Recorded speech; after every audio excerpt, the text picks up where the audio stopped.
spent the morning working in this shed where we packed lemons and grade them, and the wife was packing, and the doorway we could see smoke over the back of the mountain, and while we weren't greatly concerned because it was a fair way away and the wind wasn't blowing towards us, after lunch we noticed that the smoke had moved further south. And it was extremely hot, and after lunch I went outside and you could see the smoke coming over the Sugarloaf. But by that time we were aware that the fires were at Whittlesea. Yeah, and I started filling up buckets of water, taking them out the front.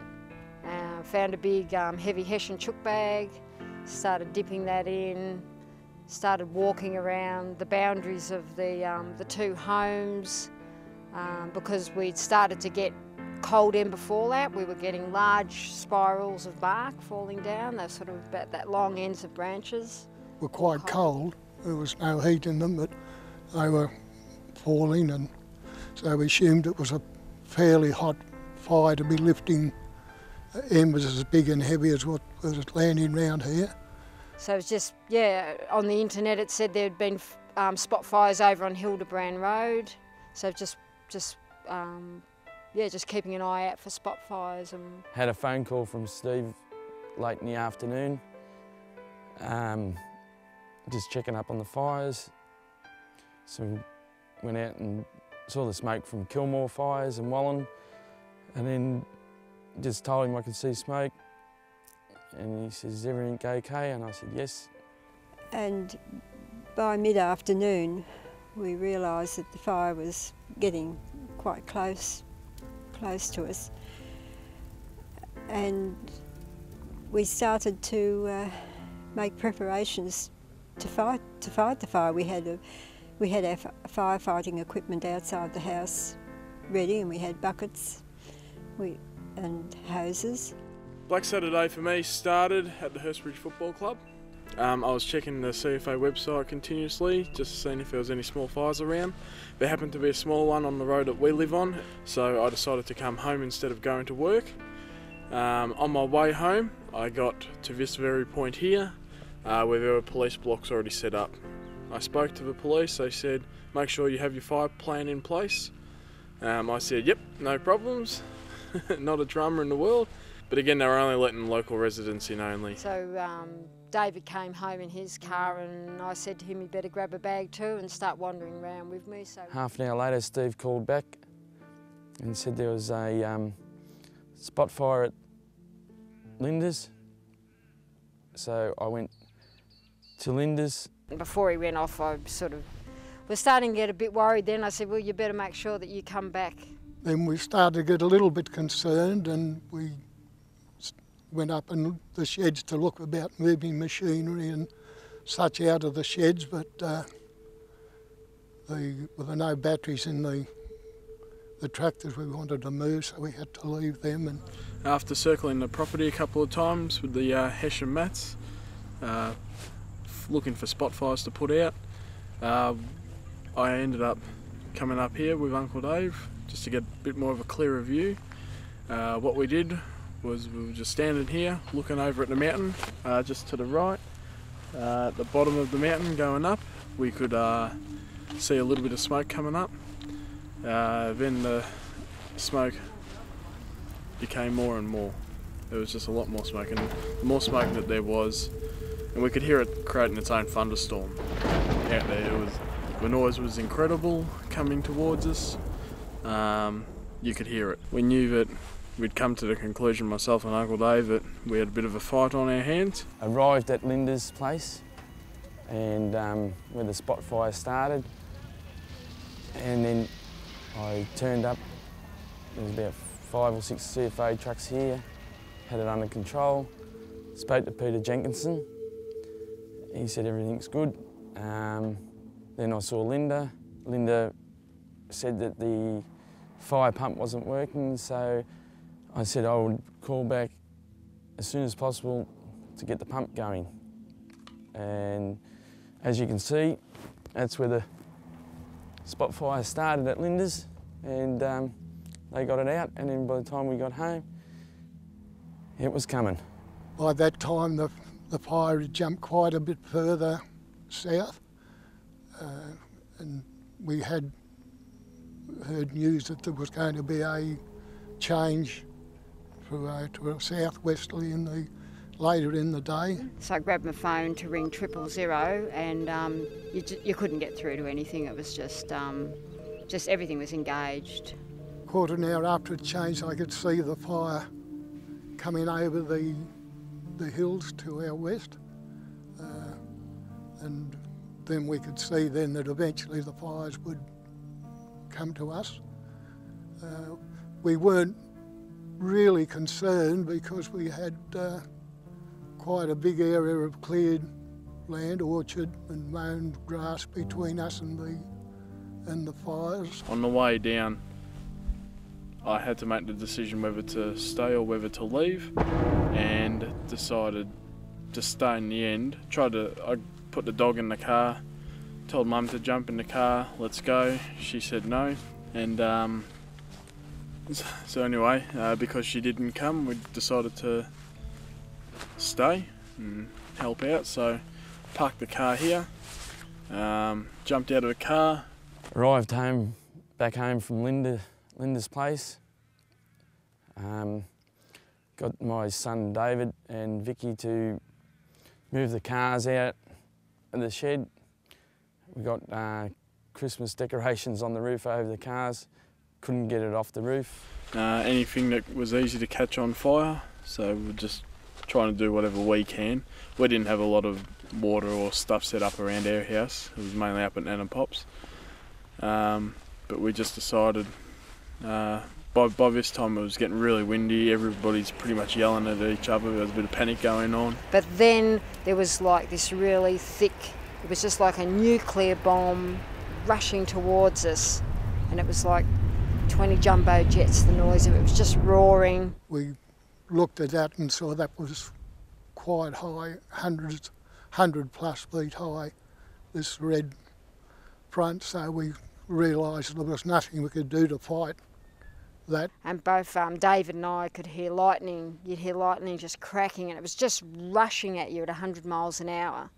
That sort of alerted us to, something different was happening, and that roar just increased in sound and got louder and louder. And you just sort of, at that point, you had like 30 seconds to make a decision as what you were going to do. Just as I was about to leave, I forgot I left our dog, Honey, in the car. So came back, ran back, grabbed the dog out of the car, and then we bolted up to the pool.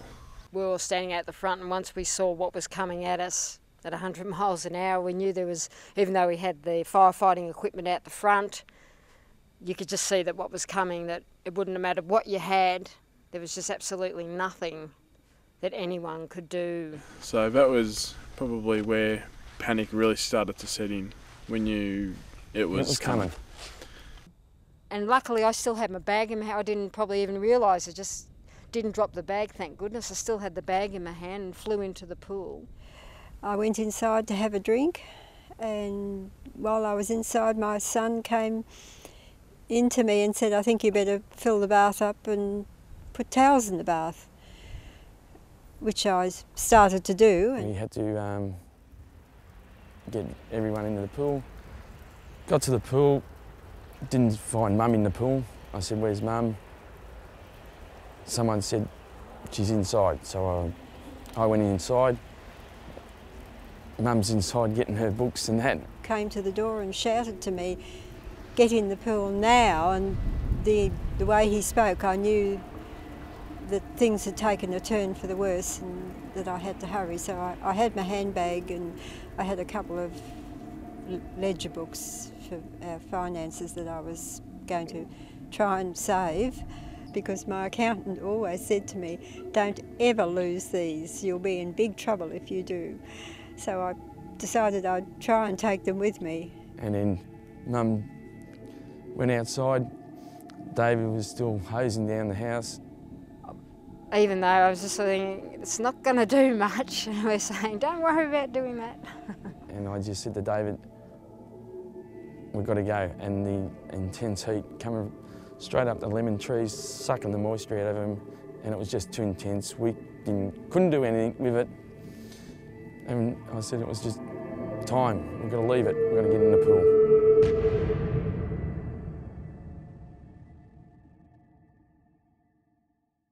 And we only had just enough time to get into the pool. Yeah, there were 6 of us and 2 dogs. And I was going to stay at the shallow end, and I thought, no, if we start getting into trouble, we'll probably drown each other. And my daughter took me down to the deep end of the pool, and we hung onto the railing. And I just put my knee up on the lower rung because I could just keep my head out of the water.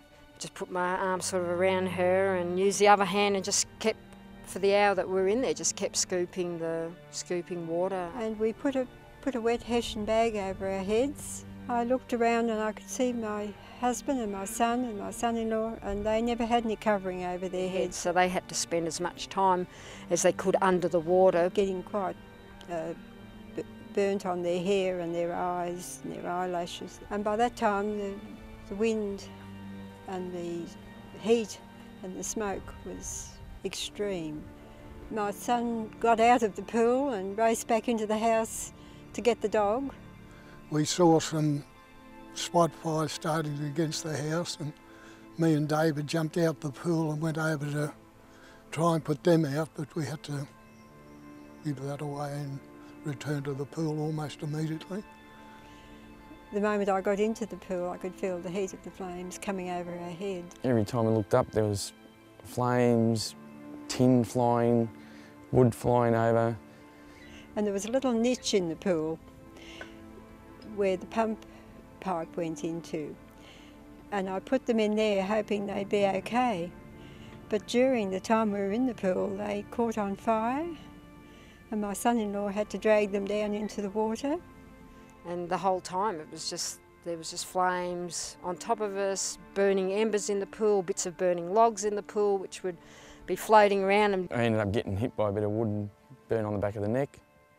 Not too bad. And some of it was alight, and that was a bit scary because when you looked around there was floating debris sort of floating around at the back of your neck, and we kept on splashing the water to try and keep it away from us.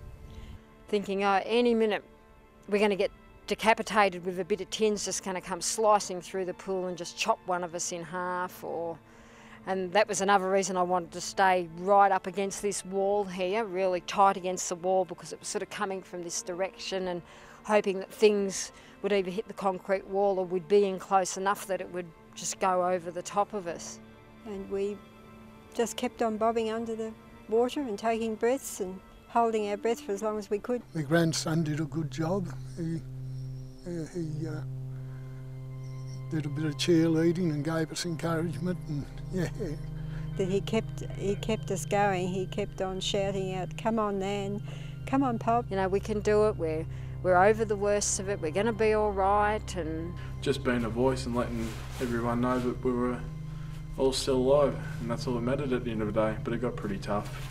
There's sort of very little we could do except it got that hot that we just had to really stay underwater as long as possible. And we felt that when we took a breath we never got any air, so it was very, very hot in our throats. Like myself, in a pretty bad way, but she was saying to me, I can't breathe, I can't breathe, and there was just sort of nothing you could say or do. Just for that little while it seemed pretty desperate, really. Probably about 3 times you'd stick your head out of the water and you couldn't breathe. By about the 3rd time we probably thought we were goners. And we really thought that might be the end of us. And then I just thought, well, this is how I'm going to die. And then I thought I can't suck the hot in, so I'd prefer just to go under the water and just suck the cool water in and drown. With the next breath we got a little breath, and after that we were okay.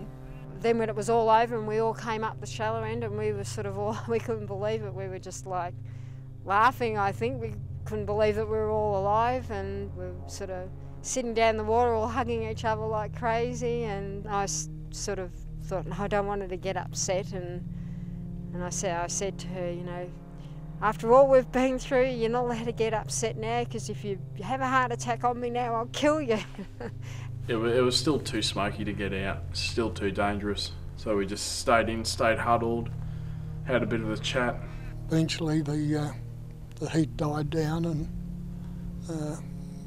we could all leave the pool. And then I found there was an old towel floating in the pool, which must have been there, but because it was so thick with smoke and embers and fire, the guys couldn't find it to use it, but grabbed that and Went and sat on the track over there.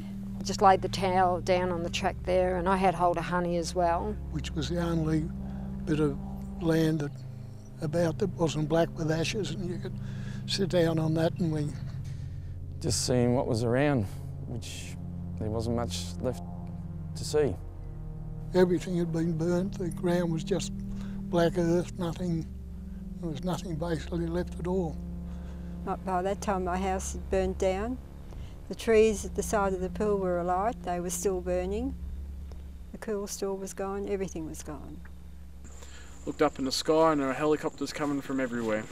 And so we sort of indicated that we were all okay, all alive, but they were just doing flyovers and probably just checking more than anything.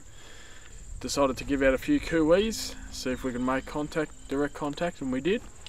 Heard a vehicle going round the road, and my grandson David went down, and it was the next door neighbour. He had a vehicle still going. Like a knight in shining armour in his four-wheel drive, came flying up. He jumped around all the trees and everything, and he came flying up here and put the girls in the front and all the guys in the back of the tray, and he took us all the way back to Brown's, and everyone was just having the girls were all having a bit of a cry and a hug, and yeah, couldn't believe what we'd all just been through.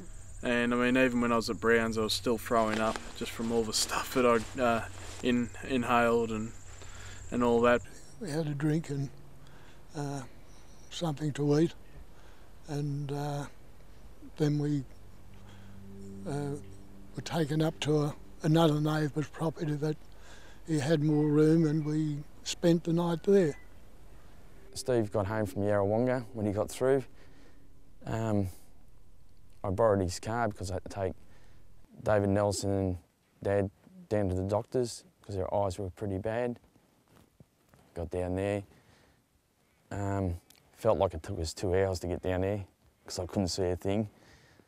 Didn't sort of hit until later that everything was gone. At the end of the day, we were lucky, I guess, to get over to the neighbours as quickly as we did, and we spent the night at Steve Uden's place. And of course, there was no power was out, so there was no water because all the houses up here run on pumps to supply pressure, and so you couldn't have a shower or anything, so everyone was pretty dirty. And we all just climbed into beds. No one had showers or anything. It was just, I felt so sorry for poor Kerry's house. She's got a brand new house and all these filthy, dirty people. And piling into a house and all into we're trying to throw towels on the carpets where we had to walk to get into the beds, and we're all covered in ash and soot, and everyone was just so exhausted, and they were just ready to go to bed. Didn't get much sleep at all that night because the whole mountain was still burning a bit with all the fires still going. And then we just stayed there for a week or so, pretty covered in smoke and crap everywhere all over us. We were pretty dirty, the whole family. a little bit of trauma started setting in later on that night, because I think the hardest part was not knowing how my really close friends were, knowing that they were home. There was just a lot of local people that unaccounted for, but we just didn't know, and the not knowing part hurt, and it would have hurt for the people that weren't even involved in the fires, just waiting to hear about their family and friends.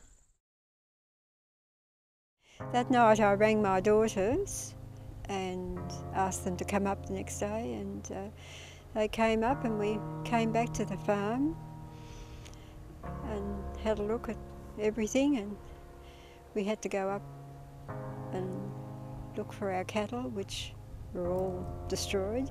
Dad and I went up in the car to check Malibu, and yeah, he wasn't in a very good way. And Seen one of the daughters' horses that it was still alive, but it had been burnt and it had to be put down. And We're very lucky that the pool wasn't full of water. If the pool was full of water, our heads probably would have fried off, or we would have had to drown at the end of the day. Just all the help from the relief centres and everything was just amazing. And to see some people after the next day was just amazing.